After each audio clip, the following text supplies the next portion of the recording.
ঢাকা থেকে রাজশাহীগামী চলন্ত বাসে ডাকাতি ও নারী যাত্রীদের যৌন নিপীড়নের ঘটনায় ৩ জনকে গ্রেপ্তারের কথা জানিয়েছে পুলিশ।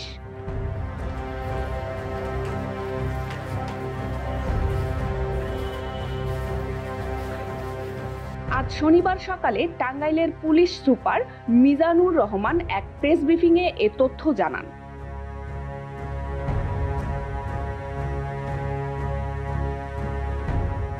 এ ঘটনায় কর্তব্যে অবহেলার দায়ে মির্জাপুর থানার ডিউটি অফিসার আতিকুজ্জামানকে সাময়িক বরখাস্ত করা হয়েছে। ২৯,৩৭০ টাকা আমরা উদ্ধার করতে সক্ষম হয়েছি এবং এই ঘটনায় তারা প্রাথমিকভাবে স্বীকার করেছে এবং এই ঘটনার সাথে আরও কয়েকজন তাদের সাথে ছিল। আমরা সেই বিষয়গুলো নিয়ে তদন্ত করছি এবং আশা করছি খুব শিগগিরই এই ঘটনার পুরো রহস্য উদ্ঘাটন করতে আমরা সক্ষম হব।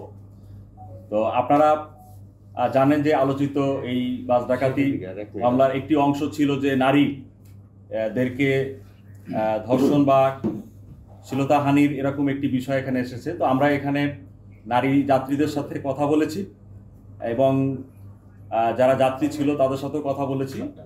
তো আমরা প্রাথমিকভাবে সেই বিষয়গুলো পর্যবেক্ষণ করছি এবং এগুলো আমাদের আন্ডার ট্রায়ালে আছে, আন্ডার ইনভেস্টিগেশনের আওতায় আছে। আমরা সেই বিষয়গুলো নিয়েও কাজ করছি এবং পুরো ঘটনাটা নিয়ে আমরা পর্যবেক্ষণ করছি এবং বিষয়টি তদন্তাধীন আছে।